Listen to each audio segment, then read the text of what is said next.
Mukanya jelas, serius. Itu yang membuat takutnya luar biasa. Hanya saja ini kan rakaat terakhir. Itu udah nampak di sana. Merah luar biasa.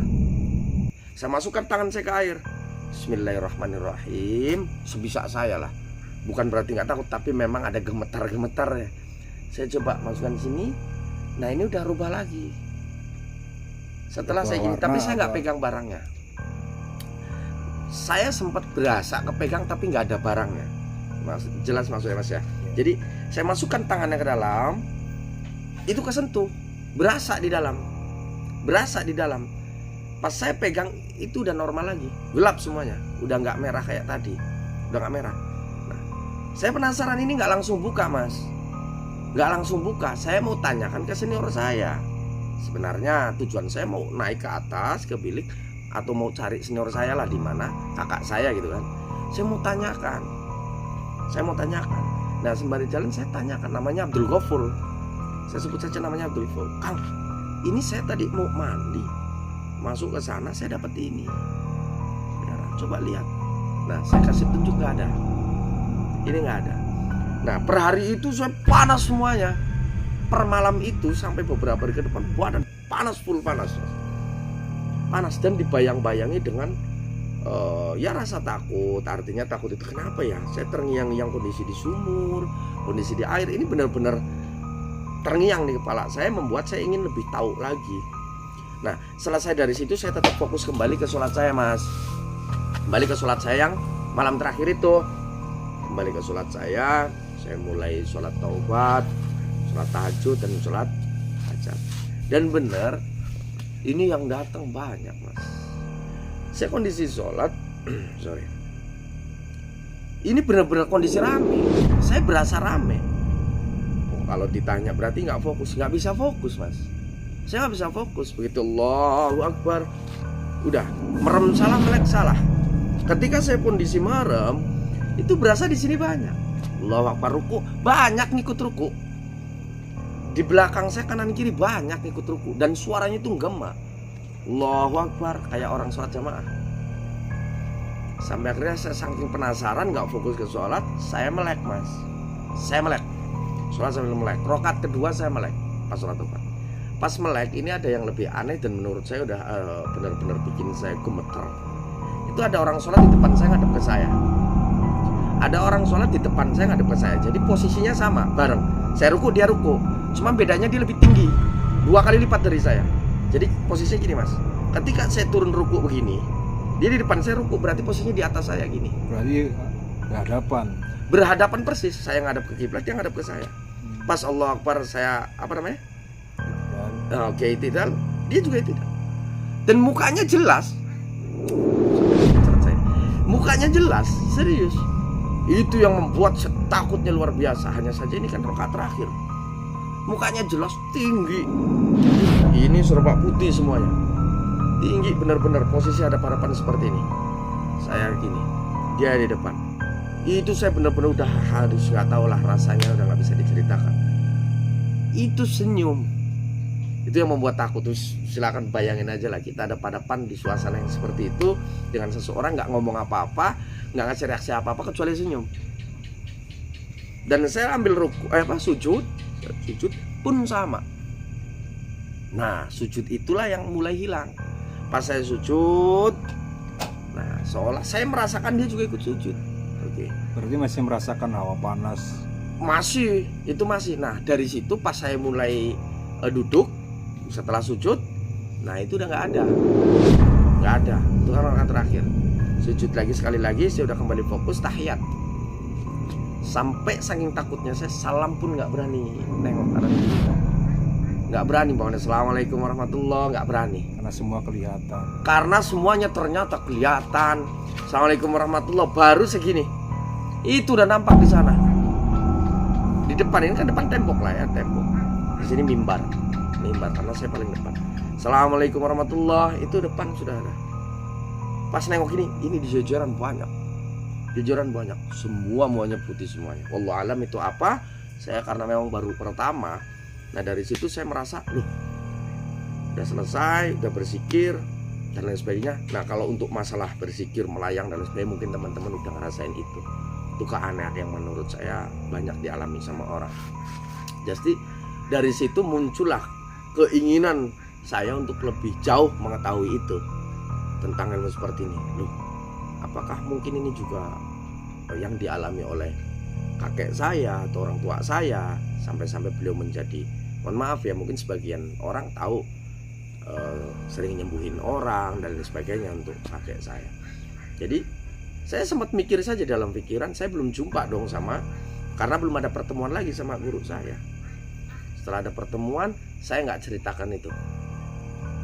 Saya hanya ceritakan dengan Kang Abdul Ghafur tadi, dengan senior saya yang itu. Saya nggak ceritakan ke guru saya, karena saya juga takut disalahkan, karena saya di luar itu, di luar izin. Jadi saya takut disalahkan. Saya nggak cerita, diem. Saya nyimak dari beliau-beliau itu, teman-teman. Saya nggak lama di situ, Mas. Saya nggak lama. Singkatnya udah berjalan bulan segala macam ya, berkaitan dengan biaya saya tinggal dan sebagainya. Saya ngeliat kondisi keluarga juga nggak begitu mampu dan nggak begitu setuju. Memang nggak setuju saya berangkat ke situ, nggak setuju sama sekali. Jadi saya mau nggak mau harus cari uang sendiri lah sebisanya, atau saya berusaha merayu ke saudara-saudara yang lain untuk biaya saya hidup di sana, biaya hidup di sana. Jadi saya ngambil keputusan untuk tidak melanjutkan di situ. Terakhir saya berpamitan atau poyan, beliau cuman bilang bahwa kalau bisa nanti sudah ada rezeki silakan cari lagi tempat yang mungkin lebih baik daripada di sini, jangan sampai berhenti di tengah jalan. Itu pesannya cuman itu saja. Jadi setelah itu saya udah mulai jarang, udah nggak kesana lah, bener-bener balik ke kampung. Dan saya ceritakan ini kepada kakek saya. Itu baru muncul keberanian, saya tanyakan kepada kakek saya. Responnya kakek gimana? Kakek senyum, habis itu marah. Harusnya kalau cuman mau belajar tentang itu nggak usah ke pondok. Kalau kamu memang mau, kamu mau ilmu yang seperti apa, sudah saya sediakan. Padahal kan Mas Kun berangkat ke pondok emang anti untuk menghindari itu. Anti untuk itu. Nah saya itu pun jawab sama almarhum sama beliau kakek saya bahwa loh, saya ke pondok itu nggak mau ke situ. Cuman saya nggak sengaja ya, memang dipertemukan dengan dunia seperti itu. Gitu. Nah kakek saya bilang nggak bisa, kamu mau ngelak kayak pun nggak bisa. Tapi kalau kamu mau pelajari agar lebih tahu dan paham untuk fungsi baik buruknya, silakan kamu cari guru di luaran dimanapun. Kalau sudah paham, kalau sudah pintar, kalau sudah jago, balik lagi ke sini. Itu pesan kayak saya. Tidak, saya bilang saya tetap minta arahannya. Dari situ saya mulai diarahkan. Mungkin nanti kita akan cerita lebih jauh lagi, Mas. Ya, tentu dari situ saya kembali dari pondok, saya ketemu sama kakek saya melaporkan pengalaman saya. Saya semakin didukung kuat untuk tidak melanjutkan ke pondok. Karena sedikit marah, bukan sedikit marah, bahwa kalau kamu ke sana belajar hanya untuk dapatkan itu nggak usah. Uang di sini lengkap, kamu mau minta yang seperti apa? Ditawarkan mau pelet orang, mau jadi umpamanya mau belajar ilmu kanuragan, atau mau sangat orang, atau mau jadi nyembuhkan orang, kamu pilih. Nah dari situ saya mulai mempertimbangkan dari beberapa tadi yang disebutkan oleh kakek saya. Itu berawal dari situ. Saya tetap minta izin untuk belajar lebih lanjut gitu ya, lebih detail apa sih ini. Ternyata selain untuk sekedar bisa melihat makhluk gaib, ternyata ada hal lain yang lebih baik, kayak nyembuhkan orang begitu, Mas ya, menyembuhkan orang. Terus saya tertarik karena saya masih muda, tertarik di dunia pelet. Dari ketiga senior ya, sampean tadi tuh apa sampai terbuka mata batinnya atau gimana? Menurut ceritanya iya terbuka. Jadi menurut cerita, maksudnya pas kita kan masih ada sering jumpa gitu ya, Mas. Sering jumpa dan ngobrol. Iya memang bisa lihat dan bisa menyembuhkan. Cuman dia nggak ambil jalur itu. Mereka keempatnya itu nggak ada yang ambil jalur itu. Walaupun kan kalau kita runut cerita Mas tadi kan, Mas hanya sekedar iseng, hanya ikut-ikutan, Betul. itu dengan hasil yang sama. Iya betul. Tapi kan saya nggak tahu inti dari ijazah tersebut yang diberikan ke senior saya itu tujuannya untuk apa, kan intinya itu karena saya belum waktunya, karena saya nggak dikasih tahu. Tapi hasil dari pembelajaran saya yaitu udah mencakup semuanya, termasuk kekuatan dan lain sebagainya. Setelah saya pelajari lebih lanjut, Itu. Nah, saya balik, akhirnya kakek saya memberikan arahan. Dari situ mulai saya diarahkan, Mas, di daerah A, B, C, ada beberapa, dan mungkin nanti di video berikutnya, Mas. Ya mungkin lain kali ya Mas Gun. Lain kali, karena ini kayaknya ini Mas Gun serem nih. Nah, iya. Kayaknya banyak dinamika kehidupan yang Betul. mungkin kan kita bisa simpulkan bahwa ya ini adalah suatu takdir yang kamu harus tempuh. Yes. Sampai seperti ini. Betul. Sehingga kemungkinan sekarang menjadi praktisi muda.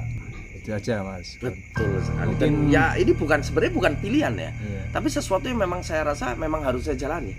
Itu saja sebagai saya merasa diberikan sebuah kelebihan, entah dasarnya berawalnya dari mana, yang pasti saya merasa diberikan kelebihan untuk ini, dan saya berusaha untuk melakukan yang terbaik saja untuk sesama, semampu saya.